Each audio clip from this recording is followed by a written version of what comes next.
আসসালামু আলাইকুম। তো বন্ধুরা, আজকে নিয়ে এসেছি নরম তুলতুলে ফুলকো ফুলকো আলুর পরোটা। এইভাবে আলুর পরোটা বানালে প্রত্যেকটি পরোটা ফুলকো হবে। তো আপনারা খুব সহজেই অতি তাড়াতাড়ি সকালের নাস্তার জন্য এই পরোটা বানিয়ে নিতে পারবেন। তো চলুন শেষ পর্যন্ত রেসিপিটা দেখতে থাকুন। প্রথমে এখানে আমি একটি মিক্সিং বোল নিয়ে নিচ্ছি। তো প্রথমে আমরা ময়দাটা মেখে নেব। এখানে আমি নিয়ে নিচ্ছি মেজারিং কাপের 1 কাপ ময়দা, আরও হাফ কাপ ময়দা নিয়ে নিচ্ছি। টোটাল আমি এখানে 1.5 কাপ ময়দা নিয়ে নিলাম। দিয়ে দিচ্ছি 1 চিমটি লবণ। এবার দিয়ে দিচ্ছি 2 টেবিল চামচ মতো সাদা তেল। এবার খুব ভালো করে আমি ময়দাটাকে ময়ান দিয়ে নিচ্ছি। দেখুন ময়দাটা আমি খুব ভালো করে ময়ান দিয়ে নিয়েছি। এবার এখানে আমি কুসুম গরম জল দিয়ে একটি সফট ডো মেখে নেব। দেখুন খুব সুন্দর করে আমি একটি সফট ডো মেখে নিয়েছি। এই দেখুন, এবার এটাকে আমি একটা সাইডে সরিয়ে রাখছি। এবার আলু পুরটা তৈরি করে নেব। তো দেখুন এখানে আমি একটা গ্রেটার নিয়েছি, আর এখানে মিডিয়াম সাইজের আলু 3টে নিয়েছি। এই আলু 3টে আমি আগে থেকে সেদ্ধ করে নিয়েছি। তো এই গ্রেটার দিয়ে এবার আমি খুব ভালো করে গ্রেট করে নেব। এইভাবে আলুগুলোকে গ্রেট করে নিলে আলুগুলোর মধ্যে কোনো রকম দলা থাকে না, খুব সুন্দরভাবে কিন্তু ম্যাশ হয়ে যায়। আপনারা চাইলে হাত দিয়েও ম্যাশ করে নিতে পারেন। এই দেখুন আমি এইভাবে সবগুলো আলু গ্রেট করে নেব। দেখুন আলুগুলো গ্রেট করা হয়ে গেছে।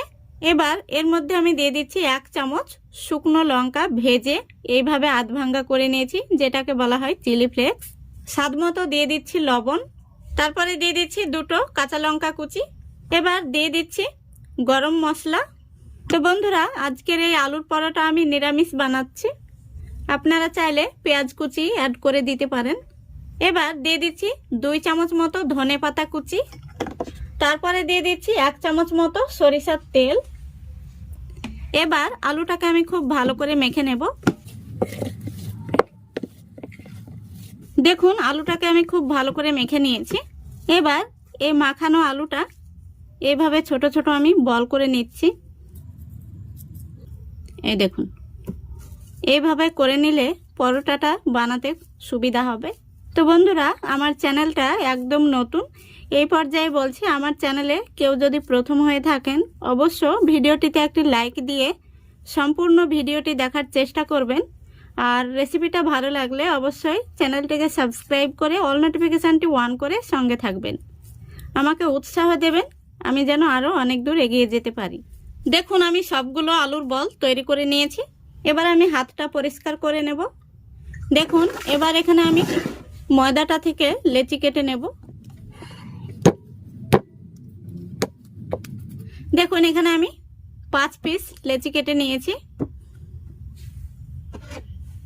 এবার এখানে আমি একটি রুটিবালা পিড়ে নিয়ে নিচ্ছি। তারপরে দেখুন আমি একটি লেচি নিয়ে নিলাম।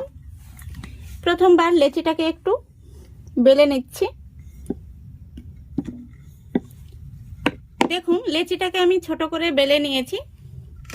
এবার আমি যে আলুর বলগুলো তৈরি করে রেখেছি সেখান থেকে একটি বল এই রুটির মধ্যে দিয়ে দিচ্ছি। তারপরে দেখুন আমি কিভাবে রুটিটাকে মুড়ে নিচ্ছি। এইভাবে রুটিটাকে মুড়ে নিতে হবে। দেখুন রুটিটাকে আমি মুড়ে নিয়েছি। এবার উপর থেকে হালকা ময়দা দিয়ে রুটিটাকে আমি বেলে নেব। আপনারা চাইলে এইভাবে হাত দিয়ে চেপে চেপেও বড় করে নিতে পারেন।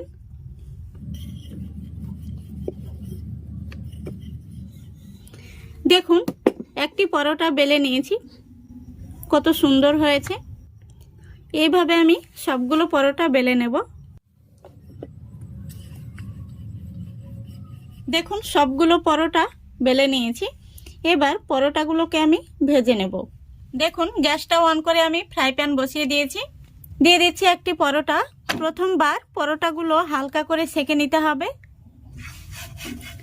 এবার পরোটাটাকে আমি উল্টে দিচ্ছি। দেখুন পরোটাটাকে আমি আবারও উল্টে দিচ্ছি। তো এইভাবে দুটো পিঠ হালকা করে আগে প্রথমে সেঁকে নিতে হবে। এবার দিয়ে দিচ্ছি সাইড দিয়ে সাদা তেল।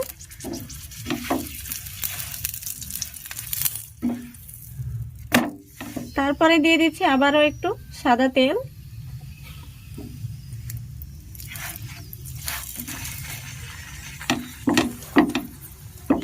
দেখুন পরোটাটা কত সুন্দরভাবে ফুলে উঠেছে। খুব সুন্দরভাবে আমি পরোটাটা ভেজে নিয়েছি। এবার আমি তুলে নিচ্ছি। দেখুন কত সুন্দর হয়েছে। আবারও আমি একটা পরোটা দিয়ে দিলাম। তো একইভাবে আমি সবগুলো পরোটা ভেজে নেব। দেখুন সবগুলো পরোটা ভেজে নিয়েছি। আমি পরোটাগুলো আপনাদের দেখিয়ে দিচ্ছি। প্রত্যেকটি পরোটা ফুলকো হয়েছে। আর এই পরোটাগুলো একেবারে নরম তুলতুলে। এই দেখুন পরোটার ভেতরটা দেখুন দারুণ হয়েছে। আমি আপনাদের আরও একটি পরোটা ভেঙে দেখিয়ে দিচ্ছি কতটা ফুলকো হয়েছে। আর এই পরোটাগুলো একেবারে নরম তুলতুলে হয়, বাচ্চারা তো ভীষণ পছন্দ করবে। তো আপনারা বাচ্চাদের টিফিনেও বানিয়ে দিতে পারবেন এই নরম তুলতুলে আলুর পরোটা। তো আশা করছি আজকের এই রেসিপিটা আপনাদের ভালো লেগেছে। ভালো লাগলে অবশ্যই লাইক, কমেন্ট, শেয়ার করে চ্যানেলটিকে সাবস্ক্রাইব করে অল নোটিফিকেশনটি অন করে সঙ্গে থাকবেন। আজকের মতো এখানেই বিদায় নিচ্ছি। সবাই ভালো থাকবেন, সুস্থ থাকবেন। খোদা হাফেজ।